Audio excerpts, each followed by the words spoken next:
Go. Welcome, everybody. Our presentation today is titled Mi Enfoque, Empowering Students Through High Leverage Teaching Practices. I'm Dr. Marjorie Zambrano-Paff, and I work and teach at the Indiana University of Pennsylvania in the Spanish division. And I'm Dr. Christina Huhn, and I also teach at Indiana University of Pennsylvania in the Spanish department. Welcome. Thank you. Let's get started.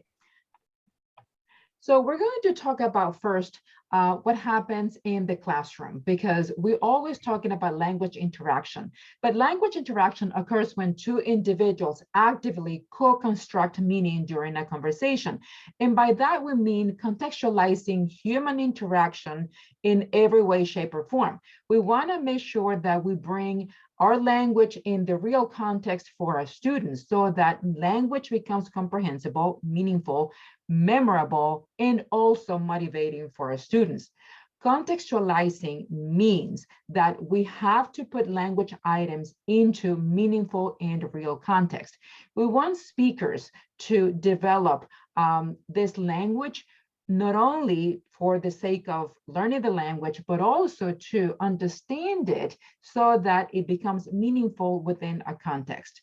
So classroom discourse has to be the space for the students to be able to create with the language and also make language meaningful to them. Okay. The challenges that we faced with our conversation course were how to arrive at that contextualization and how to adapt the language to the student's level. The 220 course is one of the first courses that our majors and minors take. And we also were challenged by the assumption that the comprehensible input in a classroom must come only from the teachers. Our response was to develop a course design that would better engage students and help students take on the role of the expert and empower students in that space to take ownership of their language abilities. This session will present the results of a pilot course design in which two experienced instructors used high leverage teaching practices in a university environment to create that highly contextualized environment. High leverage teaching practices, as you may know, are a series of 10 core practices that an effective teacher enacts in a successful language classroom. They're applicable to both K-12 and university environments. These are the practices that help develop that classroom discourse, and the interaction necessary for the development of language proficiency. In this particular classroom design, we use high leverage teaching practice number 3, interpreting and discussing authentic texts. Number 5, focusing on cultural products, practices, and perspectives in a dialogic context. And number 7, establishing meaning and purposeful contact for language instructions, as Dr. Zambrano-Paff mentioned in her first slide. Thank you, Dr. Huhn. So what we did was combining 3 key theoretical concepts or points of, if you will. So as Dr. Huhn mentioned to you, we highlighted or we used the HLTP number 3, number 5, and number 7. But we also noticed that the HLTP number 5 intersected with the 3 P's of culture, which obviously is something that we always talk about in the classroom, but we never, it's kind of hard to think that is something that we have to keep in mind every time we teach, but we do it. So we thought that they intersected so well that we could bring this back to our classroom. Obviously, as I said, we bring it to our classroom, but we never think about them, but in a more evident way. Let's just review a little bit of what the 3 P's are. The 3 P's of cultures, we're talking about the practices, products, and perspectives. Practices talks about the social interactions, behaviors, and in which we use in any culture. Obviously, we have to use them with products, which are the tangible or intangible creations of a particular culture. We're talking about a monument, a church, a poem, a pair of shoes. We can also talk about a dance, a school system, and those will be the intangible products. Let's do not forget also the perspectives, which is also an item that we always use in our classroom. So we don't highlight it because we don't tend to think that way, but we use it. The perspectives are the philosophical perspectives, the meanings, the attitudes, the values, the beliefs, the ideas that underlie the cultural practices and products of a society. And they represent a cultural point of view, a point of view of that culture's world. Just to give you an example, in Spain, bread is considered a fundamental part of every meal. That would be the perspective.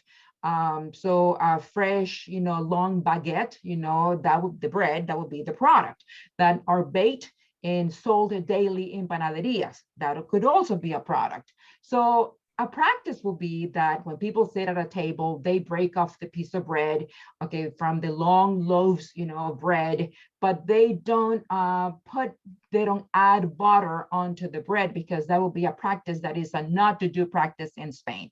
So combining all those three, then you are teaching all the three P's of culture that we normally do in the classroom, but we don't think about them tangibly or constantly at that way.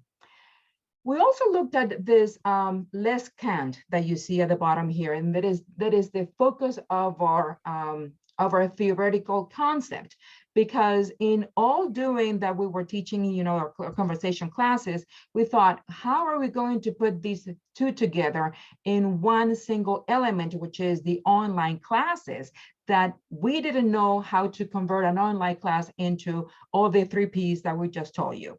So what is the Descant model? So el Modelo Descant, said in Spanish, is an acronym that was developed by David Victor in 1992, a professor of management.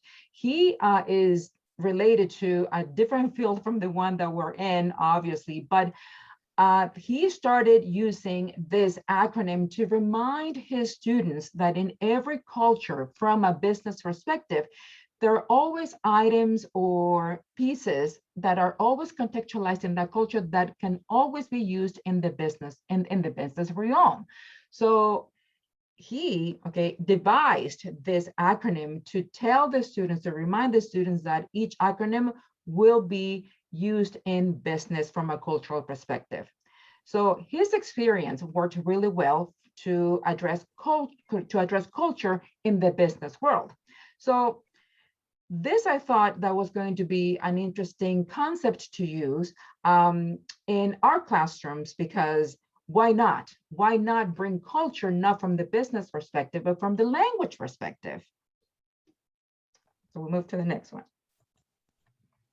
So this is what this professor was trying to devise with the Descant acronym.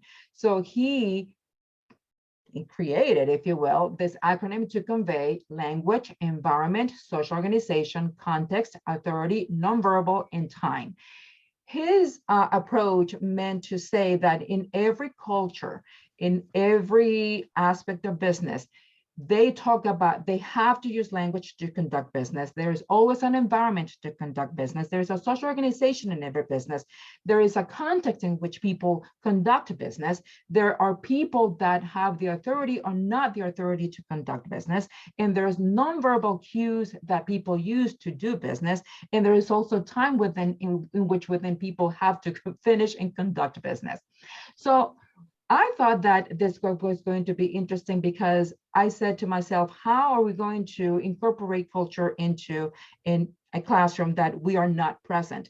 A long time ago, when I conducted a program abroad in Costa Rica, I wanted the students to come back from their experience and be able to put together or write or piece together their experience in writing. And I didn't know how to. I didn't have a device. I didn't have a visual. I didn't have a tool for them to keep in mind that whenever they went abroad, that they have to come back and think about all these cultural aspects. And I came across the Descant model. So ever since then, the Descant model has been in the back of my mind. And I thought, this is something that we can do, not just when they are abroad, but also when they're in the classroom. So converting our classroom into the lab or into the business realm, or the world, or the new world that they're exploring, that they're going to be bringing culture into the classroom. So we're going to begin with environment, because that's what we did in our class. So environment in the model, established by by this fantastic, professor that did this. He analyzed each acronym and provided in his detailed explanation of what each acronym meant, the features that each acronym should have for each name. So in environment, okay, he described that people in environment has to describe the geography of where the business is conducted, the description of the places and of or the businesses that students were going to be getting into. So this environment for us provided us a structure to help students to focus on the influence of culture in the conversation, specifically on the ambience of the place that they were going to be talking or learning about, or anything else that had to do with the description of the features that he described under environment. Also, the Descant model, okay, in a broader, in a broader explanation, was a way to shift away from grammar. Because if you think of it, when you're describing, what are we doing with description? We're talking about ser en estar, el verbo haber, el verbo, no those verbos copulativos, parecer, and so forth. But we wanted the students not to focus so much on the structure, but on the function of what the Descant model was asking them to do. They needed to describe using the ambience, but not necessarily focus on conjugate, and you have to use these verbs. So that way our students created, we created for them a natural space to explore and internalize the language through this avenue. Next one, please. Thank you. So here we have the translated version of what the environment meant in terms of the features. So what you have to include in environment, ambiente in Spanish, were physical features, geographical features, and technological features, because that's what, according to the business world, that's where you have to pay attention to. And that adapted to teaching, teaching culture or teaching language. This fits perfectly because we can ask the students to describe anything in terms of space, accessories, sizes, in terms of where it is that these items are located. How about the population that use or live in, or the people that live in these cultures, what items do they use, and what are the natural resources that they have to have in order to be able to use the item that they're describing. Also, is there a presence of technology in the description that they're providing? Is presence or absence of? All those items were part of what he described in under environment that we adapted in our ambiente. So let's consider for a second the typical classroom description, if you will, that you find in classrooms with novice and intermediate learners. It's very simplistic. As Dr. Zambrano-Paff mentioned, it uses limited verbs, limited structure. Hay una ventana, hay una pizarra, hay una mesa, es pequeña y un poquito vieja.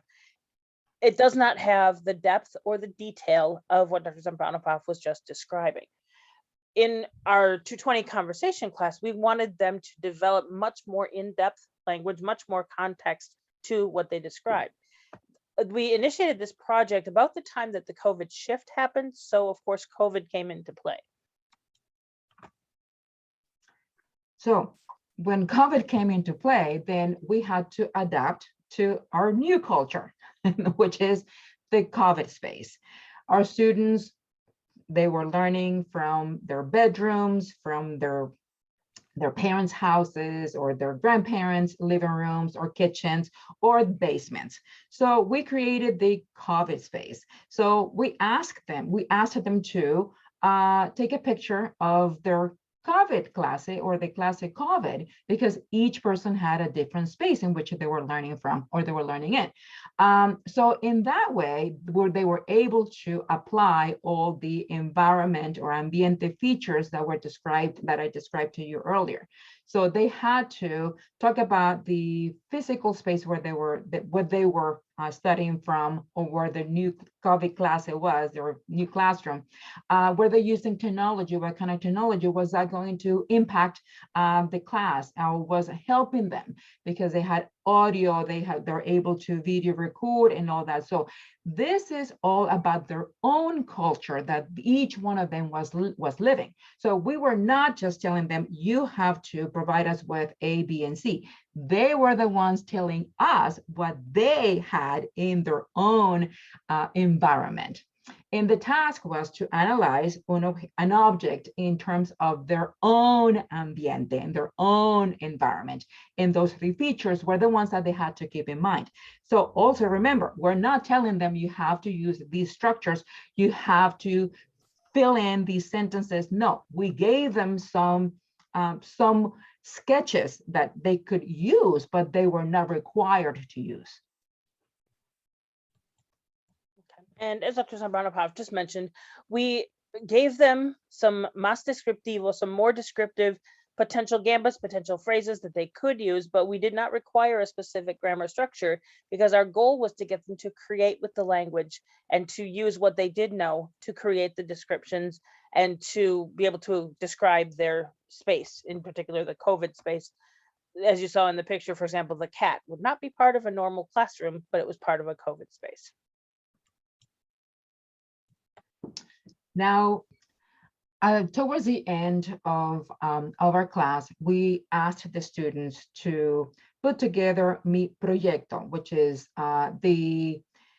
was the backbone of the entire class, because at the end, after we went through not all the acronyms for the Descant model, because there, as you saw, there are many, so we focused on 4.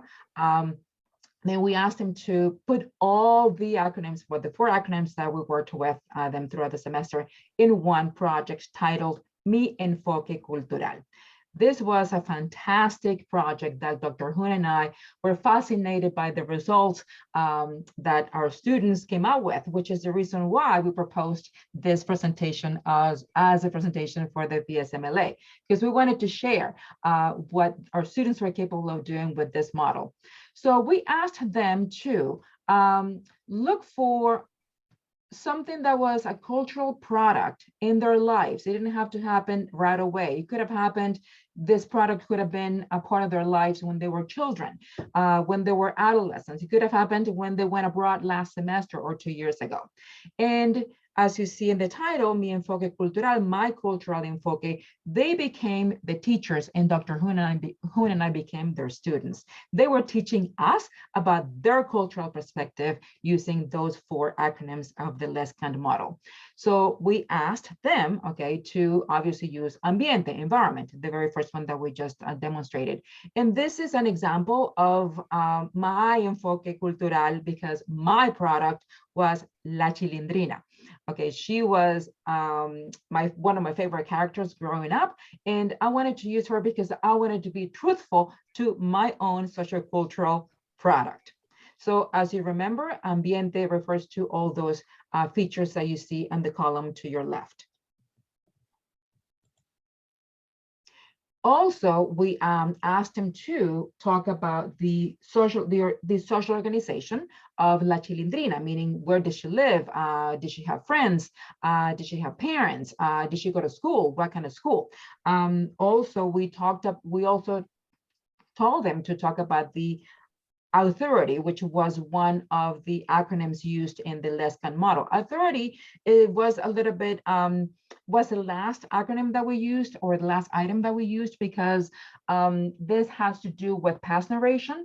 And in our 220 class, we want the students to be able to narrate, to at least speak in the 3 time frames: present, past, and future. So when I say present, past, and future, we want them to be able to narrate in the present, narrate in the past, and narrate in the future.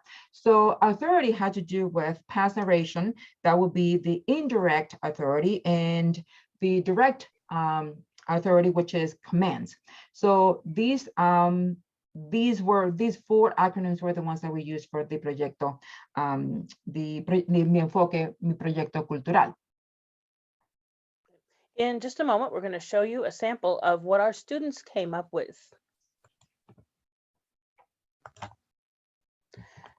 This particular student chose Xuxa as their topic of their proyecto.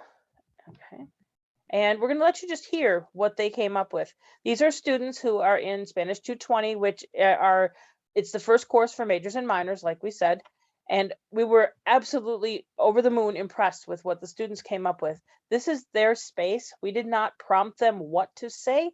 We provided the structure, I guess you could say, but we did not tell them what to say. We did not tell them what to choose. So let me go ahead and play this. Probablemente estás pensando, ¿quién es Xuxa? Pues Xuxa es una figura cultural en Brasil. Es una cantante, es un ídolo y es una actriz.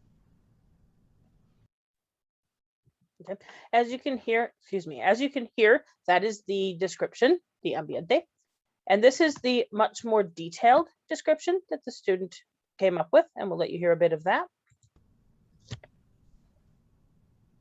La cosa de que Xuxa era más conocida era su programa de televisión Show de Xuxa. Primero, el uso, causa y necesidad de Show de Xuxa. Show de Xuxa era un programa de televisión para niños en los años 1990. Y en el programa, Xuxa dio mensajes positivos para niños sobre el ambiente, sobre autoestima y otras cosas. Pero la cosa más importante del programa era la música. Segundo, el físico y geográfico del programa. Show de Xuxa era hecho en Brasil y por un tiempo en los Estados Unidos. Cuando estaba en Brasil, era recordado en Río de Janeiro en un estudio o un escenario. Por la mayoría del programa estaba en portugués, pero había unos episodios en inglés. El tecnológico del programa. Show de Xuxa era un programa de televisión en los años 1980 y 90, y por eso no había teléfonos ni muchas computadoras. Y por eso el método de distribución del programa era CDs o cintas de video. Y la consecuencia del programa era muy popular en Brasil y por un tiempo un poco en los Estados Unidos. Y el programa enseñaba a niños muchas cosas y enseñaba sobre música. En final, Xuxa era un fenómeno cultural en Brasil y hoy todos los niños de los años 1980 y 1990 conocen a Xuxa.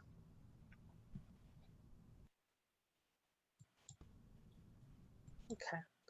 Now, Dr. Zambrano-Paff is going to talk a little bit more about the concept of organización social, which is also part of the Modelo Descant, Dr. Victor's model. Mm-hmm. Yes, thank you, Dr. Huhn. Organización social, when we went over this acronym, social organization in English, we started off with the question, what organizations are you involved in? Whether you are involved in your community or at the university or even at home, you are always involved in a social organization. So we ask the students to speak from the first person singular I belong to, I am a member of, to get them into the mental framework of what a social organization was. And family is the number one social organization, the very first one, the very basic one. So from there, we moved to what other social organizations are there in the community that you are involved, to the very last step or stage will be the social organization of their product. In this case, this will be Shusha. So the social organization deals with everything as the environment, but not from the descriptive model or characteristic, but what it does to the society, what organizations there are in the society that the person is involved in. So towards the end, this was more tailored towards the person or the product that the student or the students were presenting. And now we're going to have you listen to what our student talked about la organización social for Shusha. La organización social de show de Shusha. Shusha hacía el papel de la presentadora de programas de televisión o, en inglés, el host. En cada episodio había muchos niños, casi 200 niños.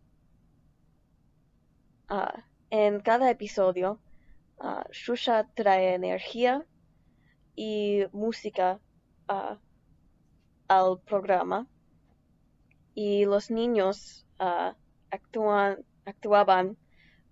como ejecutantes. Shusha era la estrella del programa, pero había otros personajes con ella.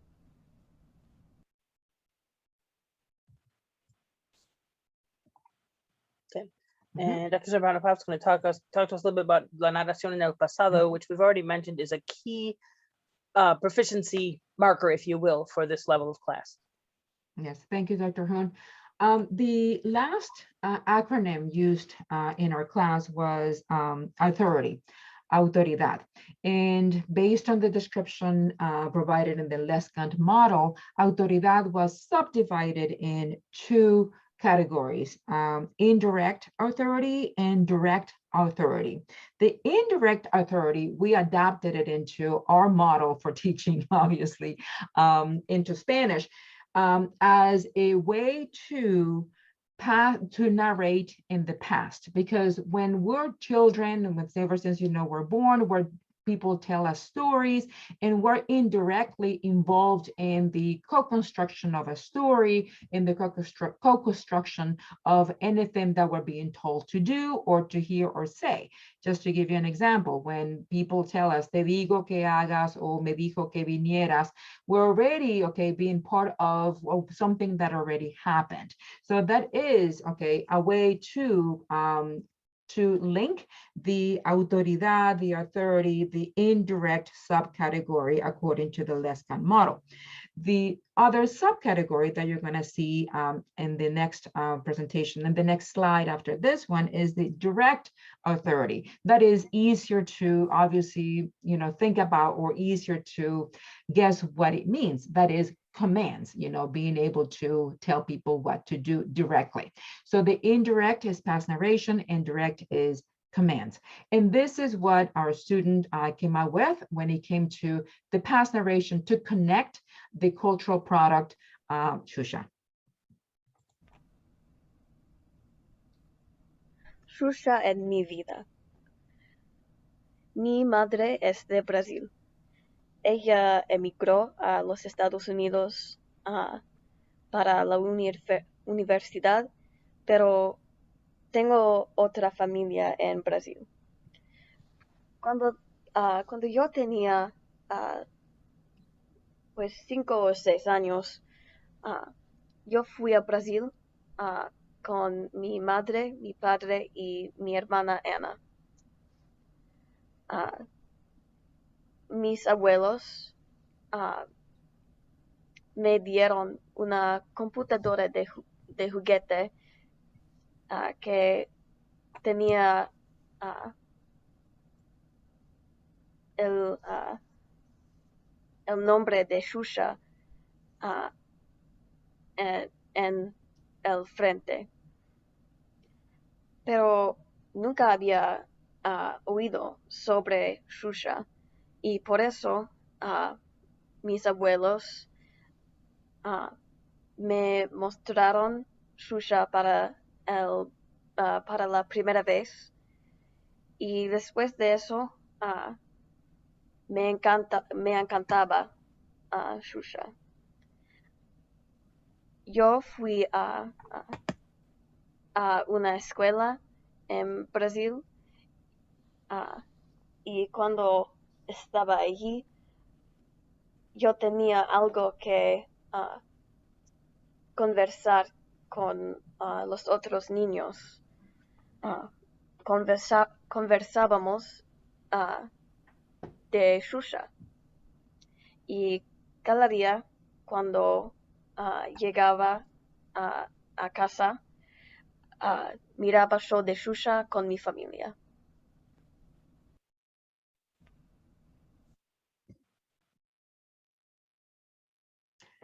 So in the next one, this is an example of what autoridad directa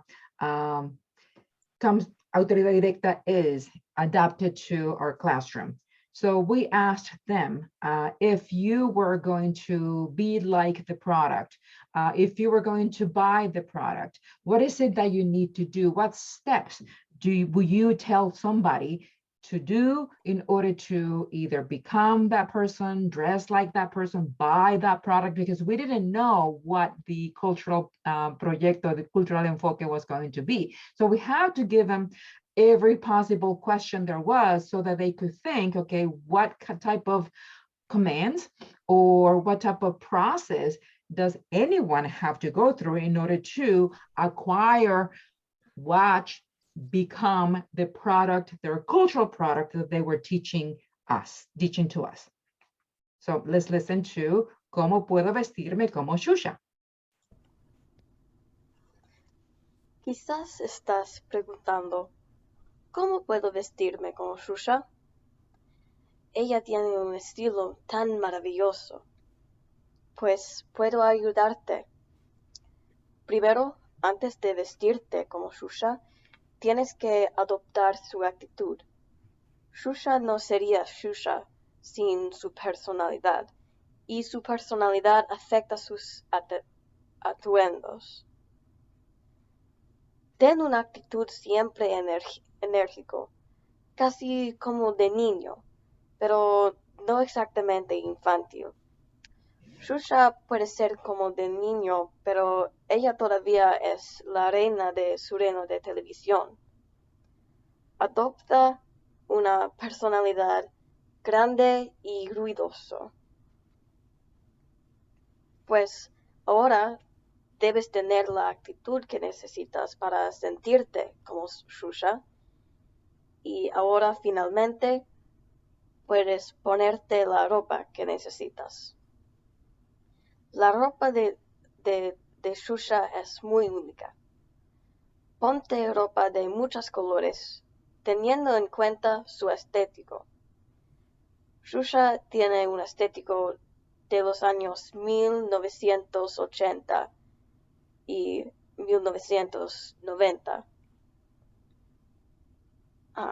Después de ponerte ropa de aquel estilo, ponte botas blancas. Estas son necesarias para vestirte como Shusha. Las botas blancas de Shusha eran tan populares que llegaron a llamarse shushiñas. Ahora tiene su ropa ruidoso y sus shushiñas, pero ten en cuenta esta cosa. Diviértete. El estético de Shusha es muy divertido y para vestirte como ella, debes buscar su propio estilo divertido.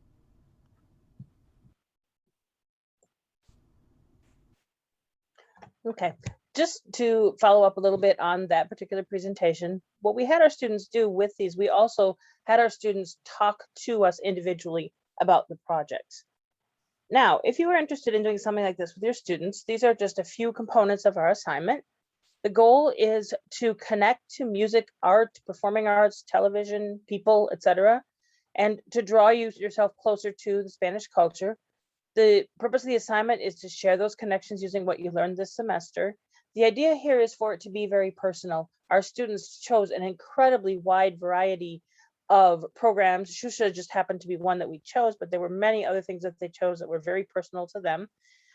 We wanted them to be able to talk about their connections to elements of Spanish culture.